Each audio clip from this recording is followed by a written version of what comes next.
This here is one of the churches over in India. That's Brother Von Blomberg there. I don't know who this pastor is.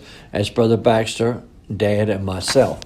And you remember the testimony I gave about the little girl that couldn't, the driver that took us those meetings? And when he got ready to leave, Daddy says, go get that driver. He said he was so nice to me. He never would talk to Daddy when he come. He said, see if I can do something for him. And I said, okay. And so I got him. I said, my dad would like to talk to you. I said, he'd like to thank you for, being good. And he said, no, that's all right. I said, no, he'd like to. And so he did. And so we met him. And he says, you've been so nice to me, never disturbed me going to the meeting. He says, what can I do for you? And he said, well, Brother Branham, I got a little friend of mine, and said she come to meetings, but she never could get in there with so many people. There's just big old fields of people there in India. And he says she couldn't get in, and says she's crippled. And said, if you could just go by and shake her hand, so that would just be more to me than anything you could do. He said, okay, let's just go. So he took us over there, and we got, there's a bunch of little kids on the floor playing. And he was playing with them, or talking to them there.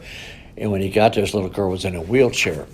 And it wasn't a beach ball, but it wasn't a little ball. It was, kind of a medium-sized ball. And they was throwing it back and forth, and she was laughing, and, she couldn't speak English.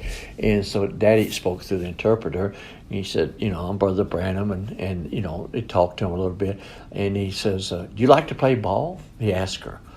And she says, and through the interpreter, she says, I've never played ball. She says, I can't walk in my arms. And Daddy said, would you like to play ball? And she said, yes. And he just took that ball. He didn't even pray a prayer. He took that ball and rolled it across the floor to her. But it went, past her. And he said, do you believe Brother Branham? And she, through the interpreter, she said, yes.